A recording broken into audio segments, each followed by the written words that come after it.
So, do you want to learn all about the elusive, enigmatic INFJ? Uh-huh.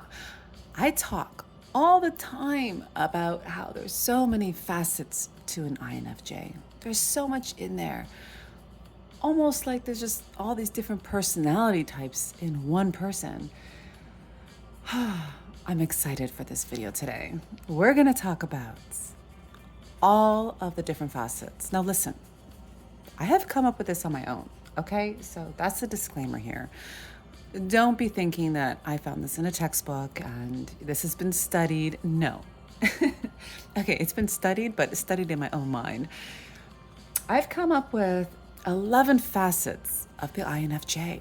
Yeah, these are the 11 sides that I think are guaranteed to be inside of every INFJ. And yes, for sure there's more because I know there's more inside of me, but I just didn't make it official on this list because, maybe that's just me, right? And not necessarily every INFJ. So, yes, I've narrowed it down to 11. Let's get into it. I don't really want to waste any time for this. Like, subscribe, comment. Okay, let's boogie in. All right. Number one, the very first facet of the INFJ is the pragmatic. Yes. INFJs are really practical, right? And they know how to prioritize things in their life. They put needs over wants, right? They can see the forest through the trees when they plan their life and make really smart decisions. And they can see how the end justifies the means. So they do what they got to do to get where they want to get. And yeah, they're so practical. And honestly, I think their upbringing creates this. And I don't know, it's that kind of mentality of, if you don't create it yourself, it'll never be. Like, that famous saying, like, if you want something done right, do it yourself. Yeah, that can be the INFJ because they just want things done right and they just know they can do it right. And you know what? There is benefits to this. I mean, for everyone else in their life, the INFJ is really dependable. They're a great problem solver. And they're great at giving advice because of this. They'll give you the really good practical advice that you just can't deny. All right. Let's move along to the next facet. Oh, this is a good one too. The romantic. Yes, the romantic. It's in there, but only the right person can bring out this facet in the INFJ. The INFJ probably loves romance, loves the idea of romance, loves seeing it unfold on the screen, but to really bring it out in them, not just anyone can do that. No, not if you ask me anyways.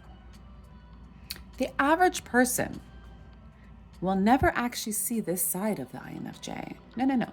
This side is reserved for very specific few people. And I think that's why it makes it even more juicier for the INFJ. Because if someone can trigger this side of them, it's so good.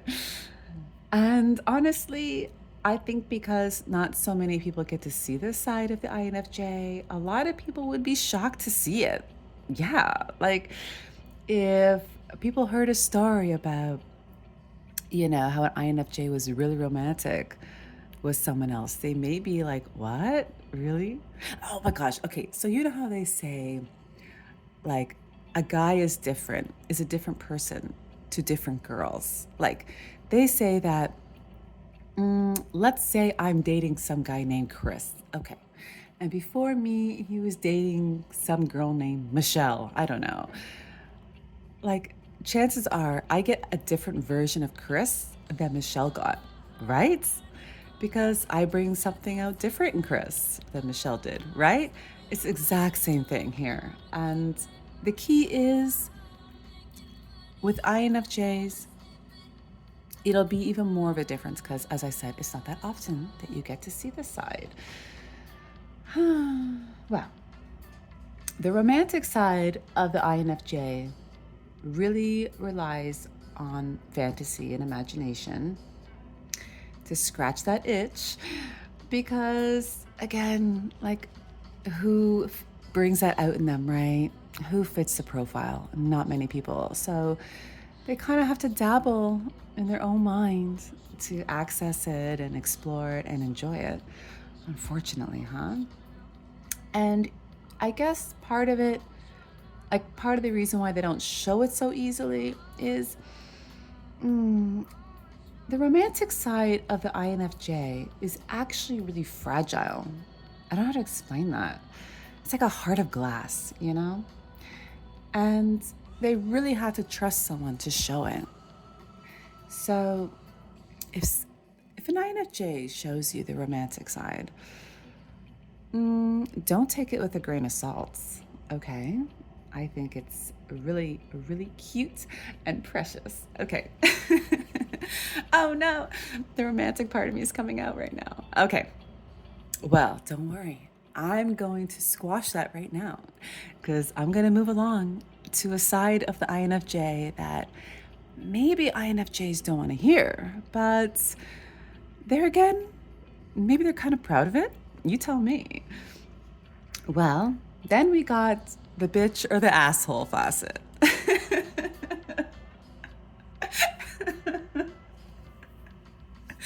I don't know why that made me laugh. Okay. Yes. Oh, they're in there. Don't you know? They're in there. Yes, I can be a bitch. Totally. Okay. Well, this side, they don't like to show it. I mean, you know, they have to remain, I don't know, they like to keep appearances. But this side comes out when someone just, you know, doesn't let up. And you know what? They absolutely deserve it. Yes, they do. And an INFJ, when this facet comes out, they fight fire with fire. Okay? You chose the wrong person on the wrong day. They're not the one. You're going to have regrets. You just should have done different. I just rest in peace, you know? That's how I feel about it. And this side of the INFJ, well, they stand up for the underdog. Yeah. And I mean, with fever, you know, like they just, yeah, they can really give it to someone for putting down the underdog. They don't like that. No, they don't. And you know what? This facet just gets so annoyed when someone just can't act right, you know? And if this side has come out, you know what? You earned it. Yeah, you earned it. So just sit in it, okay? You made your bed. Now lie in it. And now you discovered the side of the INFJ. And now you're going to be bruised and hurt and laying in the fetal position. Okay. I don't know why I'm leaning into all of these facets each time I talk about one. It's kind of creepy. Okay. Let's move along and make us sound nice again. Okay. Then we got the nurturer. Oh yeah. Oh, the nurturer, right? Inside of the INFJ. Who hasn't met this facet? This comes easy to them. You know what? The INFJ is supportive, and you know, their support comes from a deeper place, and it just supersedes all of the other words of support that you can ever hear from someone else. You know, it just hits different. It just like gives your soul a massage, you know? And you know, this part of the INFJ, it gives love to others freely and with pleasure. And They offer a safe place for people to just rest, and just be themselves. And they encourage people, and yeah, they're soft and gushy, and you just want to hug them and just hold them and just be with them. And the nurture is really good. They'll make you feel special, and they'll just warm everything up. They're like a nice sunny day after a really crap rainstorm. Okay. So, guys, I'm just realizing I'm not that far into this list. I hope you have a snack or a drink because we got a ways to go. Okay. Then we got the people pleaser. Oh, God damn it, INFJs. Why do we do this? Yes, we have the people pleaser in us. Okay, well, this facet is really selfless. They will put others' needs before their own. Oh, yes, they're so damn good at this. And honestly, it's kind of the downfall of them because they can often feel like they're drowning inside or rescuing others from deep waters, Like, the not analogy actually, the advice of put your own oxygen mask on before the person next to you on the plane going down. Yeah. This side of the INFJ, they're not doing that. No, they're not. They're running around the plane, putting everyone else's mask on for them. Meanwhile, back at their ranch, they're heaving and, holding on for dear life, going blue in the face. Like, it's ridiculous. But this is in the INFJ, and it's just so tiring. But, what are you gonna do? It's part of them. Yeah, they can be the people pleaser, most definitely. Oh, but you know what? Forget people pleaser. This next one, it's like, I don't know what it is. I love this next one. I think all INFJs probably love this next one. We got the linguist. Yeah, how the INFJ talks and how they express themselves and the things they can say. The linguist is just, it's gorgeous. Okay, the INFJ can be funny. Yeah, really entertaining. And they can be sarcastic and witty, and they love banter, and they can charm with their words. Listen to me, INFJs. Let me tell you something. I'm not just talking crap here. You guys and girls can be really freaking charming, and it's it's so good that it's annoying, Well, yes, let me carry on. Okay. I told you I love this one. Blah, blah, blah. This side of the INFJ, they just know, like, which compliments will make an impact. They know what to say.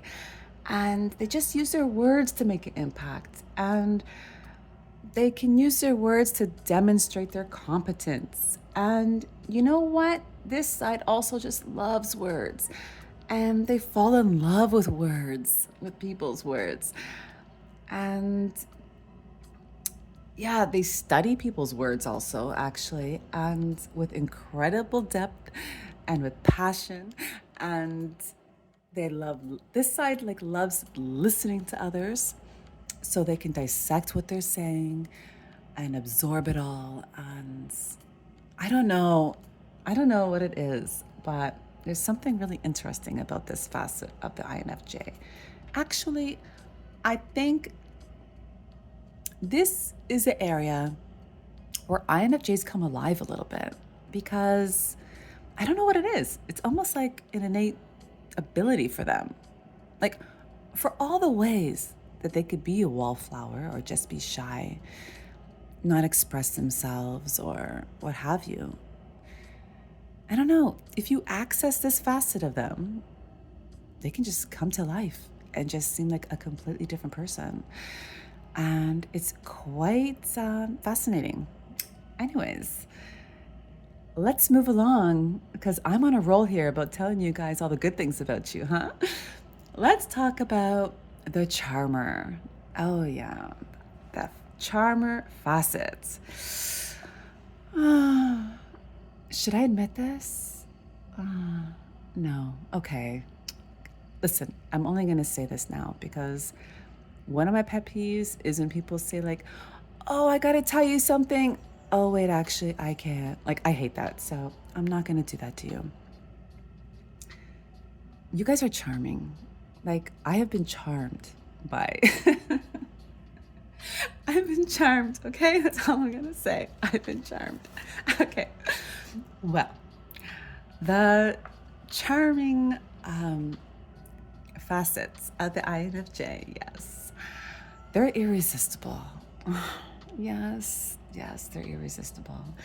And you know what? They just know how to make you feel amazing. And like you're the most important person in the room. And don't you just hate them for that? They will just like play with eye contact, or they'll play with touch. They'll play with insinuation and just kind of make your mind dance a little bit and putting puzzle pieces together. And I don't know, they can kind of foster any emotion necessary, you know? And yeah, like if you need someone funny in that moment, yep, they'll give it to you. If you, I don't know, need someone serious, they'll give that to you too. They'll just fill the role and they'll just make you feel good, God damn it. Just know how to make you feel good. Oh, INFJs. Don't you feel good knowing that? Yeah, you should. Okay. But this one, yeah, we're on a roll. Now we're going to talk about another facet that, I don't know, it's so cool. We're going to talk about the badass. Yeah, the badass is in there. Listen to me. Listen to me. Don't let the INFJ fool you. I don't care if they have their glasses on, pushing them up their nose, reading encyclopedias at the library. I don't care what they're doing, okay? The badass is in there. Don't get it twisted. The badass is free-spirited. Yeah, and listen, fine, I'll admit it. They don't come out often, okay? Because INFJs are generally risk-averse. Yes, that's true. But it's in there. And this facet is seen more when the INFJ is younger. You know, because it's a whole invincible kind of mindset, I guess. But anyways, usually this side comes out when they're inspired by someone. And this side kind of needs a catalyst, you know? It's not their standard settings, let's say. Generally, this side is shown in really small spurts. And to be honest with you, this side can be so pleasurable for an INFJ because it's just such a departure, you know, from their usual state. And yeah, even just that small dose, like that little hit of it, can be awesome for the INFJ.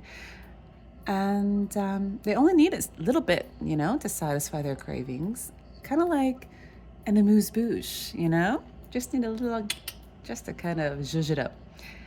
But yeah, this facet also usually gets explored in their fantasy lands, in their imagination, because, you know, yeah, to bring it out in everyday life, I mean, that's just risky sometimes, so they don't always show it.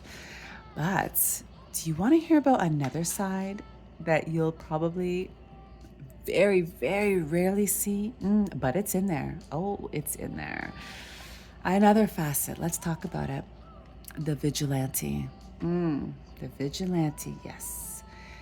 Now, this side is also mostly explored in Fantasyland. Let me tell you, the things INFJs have seen in their Fantasyland How many times they've been the vigilante there, I tell you. Well, this side believes in an eye for an eye. What goes around comes around. And baby, it's gonna come around. Oh, yeah. This side, as I said, is really rarely expressed, and it would come out quite passionately if it does. And honestly, it would most likely scare people.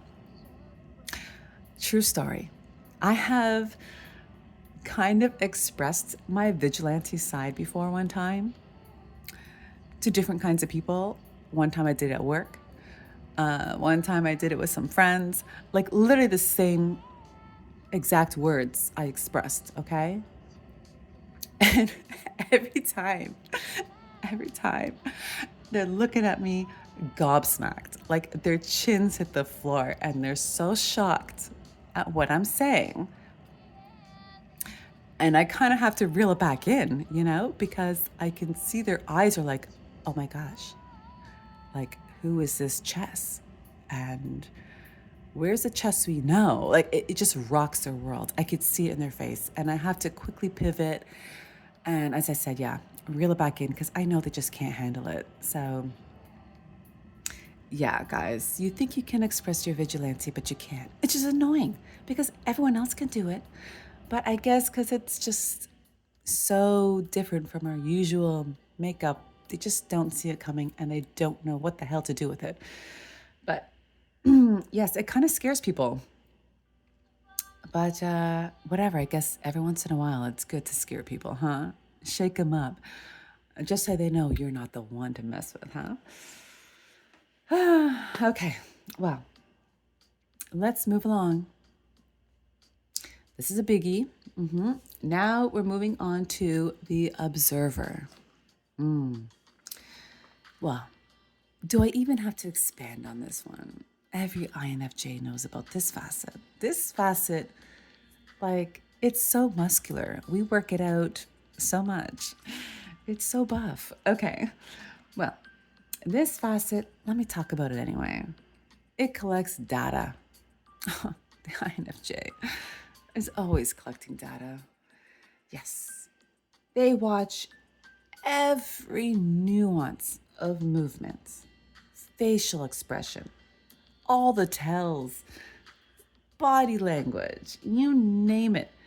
This facet, they listen intently to words and enunciation, the tone, the strength behind the words, the projection.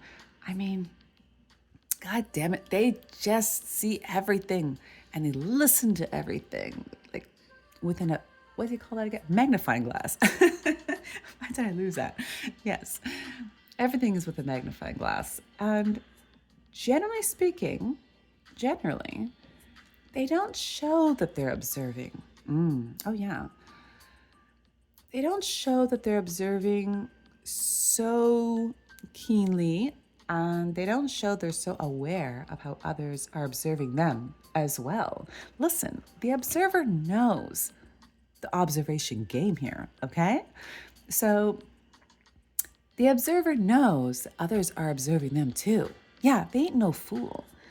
So they also know how to act in order to be observed the way they want, blah, blah, blah, the way they want to be observed. Yes, that's it. So the observer is not only so meticulous in how they observe, but they're aware of the concept of observation itself. And the fact that they're so good at it makes them also good at conveying the look they want to give, right? That sounds kind of iffy, doesn't it? Huh? But it's the truth. Listen, you know that saying, it takes one to know one? It's easier for a criminal to catch a criminal. Like, let's be real. That's the reality of it. Okay. Well, this brings me to the last one, okay? Okay, now we're at the student. Yes. This facet of the INFJ works on projects, passion projects, diligently, and they like reading. They want to learn from others' experiences, from the stories people tell. They want to learn from everything. And also, this facet makes INFJs great employees because they study how to perform their job with excellence, right? And they piece that all together and they usually become the one to beat. That's for sure. And this facet sees learning as a hobby. They enjoy it. And this also is a reason why INFJs can display an intense, studious presentation, when they're really engaged in an interest. Like, you can't distract them. When they're on a mission, they're on a mission and they don't want to be bothered. So, yeah, the INFJ could be quite the student. Now, you may be thinking, what about the empath? Right? How dare I miss the empath? Well, I thought about this actually for a bit, guys, and I came to the conclusion that the empath isn't a facet of the INFJ. No, no, no. Empathy and the INFJ are BFFs throughout everything. Empathy is always either at the forefront or it's running in the background, regardless of which facet is presenting itself. For the INFJ, it's always there, tried and true, it never leaves. So I don't see it as a facet. I see it as a constant. And yep, therefore it didn't make the list. Now, as I said, there are other things that I could have put there, but I'm not putting there because,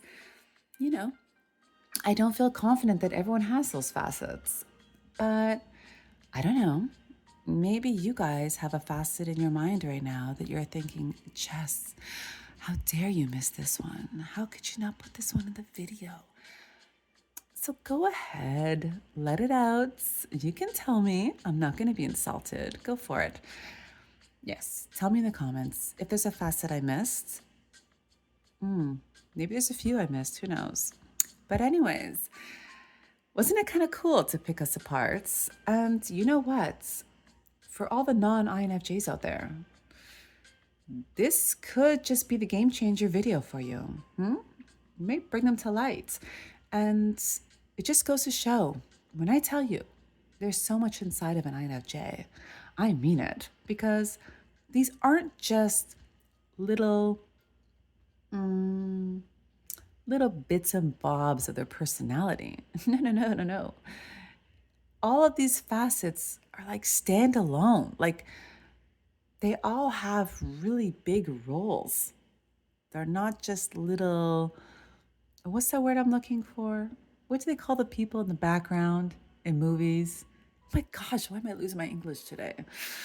Anyways, you know what I mean. The people just like walking in a crowd in the background of a scene. Yeah. They're not just those. No. They're lead characters. Okay. So, I'll see you guys in the next video, okay? And take it easy. Adios.